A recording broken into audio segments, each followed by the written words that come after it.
Yo, yo, yo, what's good, everybody? It's your boy Dominic Peterson, aka Duck Zone 503, talking all things Oregon football. If you're not subscribed, if you're not following already, go ahead and smash those buttons so you can join in on the conversation with us. All right, let's go ahead and break it down. Five-star quarterback Dante Moore commits to the University of Oregon. Dan Lanning gets his guy in the 2023 recruiting cycle. Just how big is this move for Oregon, and what's next on the recruiting trail for the Oregon Ducks? Let's go ahead and talk about it right now. I'll go ahead and break it down in one sentence for you. Dante Moore is the highest rated recruit to ever sign in Oregon program history. Ty Thompson on the team right now was our previous highest rated recruit, quarterback recruit to sign out here at Oregon. I got him back to back here for you guys. As you can see, Dante Moore, top 10 player in the nation. Ty Thompson in his 2020 recruiting cycle was a top 30. Still, both players highly rated recruits. Would never turn down any of them, but as you can see, Dante Moore just has a little bit of an edge here. And we'll get into his personal life a little bit. We'll get into his last unofficial visit before the dead period and how important that was. So in the dead period, no other teams can really contact Dante. And he took a last-second unofficial to Oregon with five-star Richard Young on campus. So stay tuned. We're going to keep talking about it. But right now, we got the quarterback room of the future, Ty Thompson, Dante Moore, and we also can add Jay Butterfield in there. And I'm not going to speculate too much in this video about who might transfer or whatnot. If that happens, it happens, and we'll cover it. But as of right now, this is what the quarterback of the future looks like. And man, am I excited. 2 5-stars, a big-time 4-star. You couldn't ask for a better 2023 quarterback room. Bo Nix possibly could return. There's indication that he will leave, though, after the season. So let's just talk about it, man. Dante Moore, number 1 player out of Michigan, number 4 quarterback in this recruiting cycle, and the number 8 player in the nation. So Oregon's getting a top 10 player in the nation. He's been getting recruited by D1 programs since middle school, and it's just been insane to watch this, man. It's been fun. It's my first year ever really following the recruiting cycle and covering it and getting to talk to these guys. And man, Dante Moore was one of the last guys to commit. You saw the dominoes fall. You had Arch Manning to Texas and what that did for Texas recruiting after that. And this move for Oregon can potentially do the same thing. I mean, you see a lot of recruits, with Oregon in their top 5, 10, 12, whatever it may be. And now they're seeing a quarterback along with guys like Jerion Dickey, Kyler Casper on the edge, and a whole bunch of O-linemen getting ready to commit here with Oregon in their top schools. We'll talk about that later in the video as well. It just gets you really excited for where this 2023 recruiting cycle could end up. So Ty Thompson was our previous, it was our previous number 1 guy, held that number 1 spot for the highest rated quarterback recruit to ever sign at Oregon. Dante Moore slides into that number 1 spot today.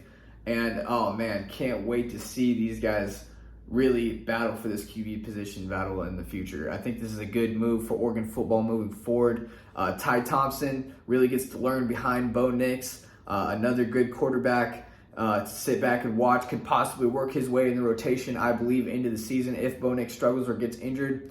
And, just sitting back, keep day after day practicing, go through drill to drill. If you can get in the games throughout the season and get reps in, that's always good for Ty Thompson to keep growing towards the future. There's a lot of pressure on him when he came in to be that guy. And, it takes time. It takes time to adjust to the college level. So Ty Thompson, I think he'll be in his prime position to be a starter in 2023. Have Dante Moore battle for that position. I think he's talented enough to start day 1 and be a college football day 1 starter.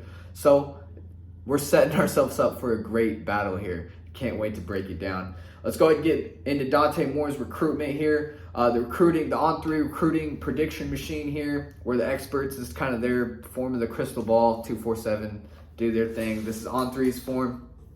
Oregon was a huge favorite with a 71.9% chance to go to Oregon. So no surprise here. Took his official visit in April, and then later on went ahead and took a last-second unofficial that kind of happened through the grapevines, and then all of a sudden he's on campus with 5-star running back Richard Young.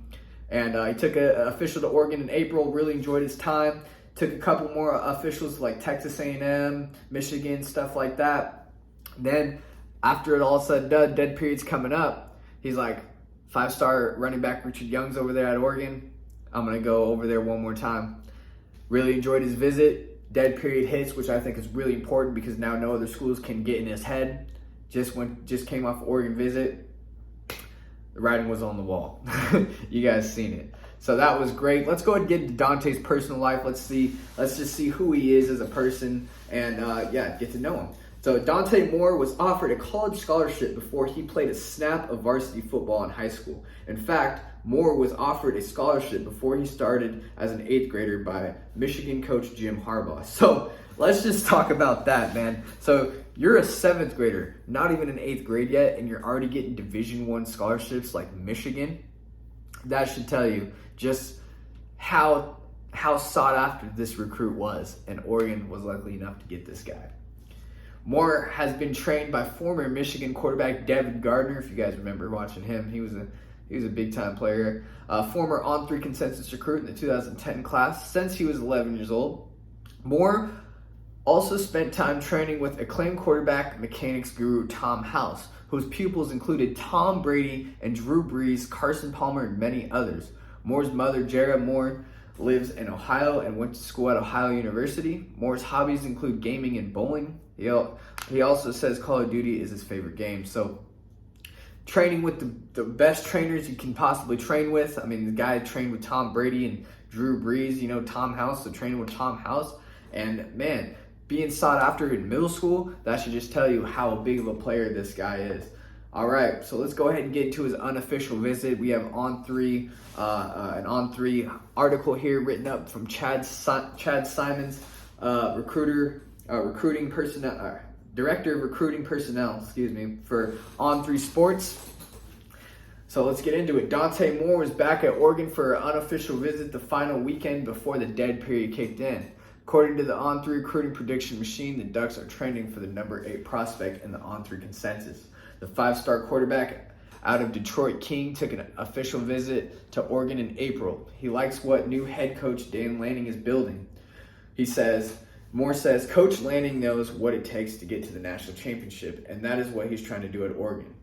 He was the defensive coordinator at Georgia, so he knows what it takes, and that is what he wants to build at Oregon. So, big trust off of what Lanning has done. I've heard a lot of this from multiple recruits, did big things at Georgia, historically good defense, beat Alabama, got Georgia over that 41-year hump of not winning a national championship. So Oregon's never won it. I know Oregon nowadays has all the tools to do it. They got the facilities, they got NIL money, they got Phil Knight, they got the jerseys, they got the flash, they got the history now. They can really pitch to these top athletes and land them now. And Oregon football is headed in a great direction. Oregon has a young guy, and they are great guys. Everyone knows me and Coach Dillingham are close, but the staff is nice. When I was up there, I talked with the coaches about the team, and they are trying to build what they're trying to build, and Oregon is on the come up for sure.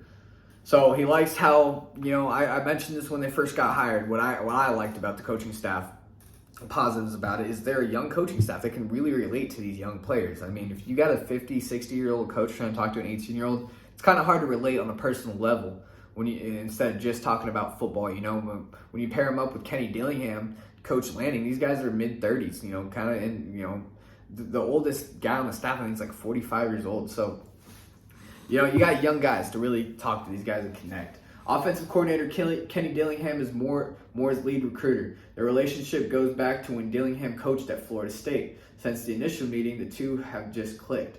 I've known Coach Dillingham for a couple years now. My relationship with him is tremendous. We just have a strong relationship. We can talk football or just have fun.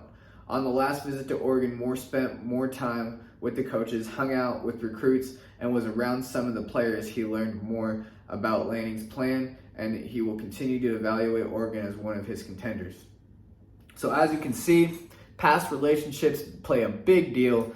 Kenny Dillingham coming to Oregon was already building that relationship with Dante Moore when he was at Florida State, carries that relationship here to Oregon, and Oregon becomes a contender just like that. I enjoy Coach Dillingham. I like what Coach Lanning building at Oregon is a good school. Moore said. There's no timeline for Moore, but as we know, just committed today. So we'll go ahead and get into it. More scouting here. We'll get into a 247 scouting report. His projection is a first-round pick in the NFL. As I said, he's been getting recruited since middle school. So let's get into his scouting report. Varsity starter since his freshman season, has played well against top competition and in clutch situations in big games. Mature, polished, does not appear to rattle easily. Stands in against the rush and will deliver throws while taking hits. Does a nice job of reading coverages and does well throwing into windows against zone coverages. Anticipates well and gets rid of the ball quickly. Throws with good touch down the field. Can fire in there when he needs to. Has good arm strength, but would not classify the pure velocity as elite. Very consistent with ball placement and mechanics, as we have seen very few wayward passes from him through 3 years of game and camp eval. Solid athlete who has added more mobility to his game as the years have gone on, but is not likely to be a big threat as design runner, but can do a little bit of that if needed. Physical traits are good, but it is his intangible traits that are elite. Works extremely hard, and that total package projects him to be a multi-year college starter and someone who could be an early draft choice. So 247 Sports goes ahead and projects him as an early draft choice. Likes his ball placement. Doesn't have the biggest arm, but man, can really put the ball where it needs to be in those zone coverages, tight knit places, and has really good physical traits. Maybe not the most mobile quarterback, but can do that if needed. Sounds like your total pro style package quarterback that Kenny Dillingham was going after. You got Kyler Casper, Jurion Dickey in this class. And man, these offensive coordinator guys, man, these offensive coaches have really, really done their job. I mean, coming in, I thought these defensive coordinators were really going to dominate the recruiting trail with Tosh Lapoy, Dan Lanning, being the head coach. But these offensive coaches have really, really put in the work. So 2 recruits I want to go ahead and keep your eye on here. The first one is being obviously 5-star Richard Young, just dropped his top 3. These guys were hip to hip on the visit together. Yeah, Richard Young's a big one to keep an eye on. Has a top 3 of Georgia, Oregon, and I'm missing the third, and Alabama. Yeah, Alabama. Oregon, Georgia, and Alabama. He's a Florida kid, so might be hard to pull him. Maybe be a little more harder. He's the number 1 running back in the recruiting class, so you pair up the number 4 quarterback and the number 1 running back in the class. That could be dangerous. Let me just tell you. So another guy, the second guy, August 11th, he has set his commitment date. This is offensive tackle Miles McVay out of Illinois.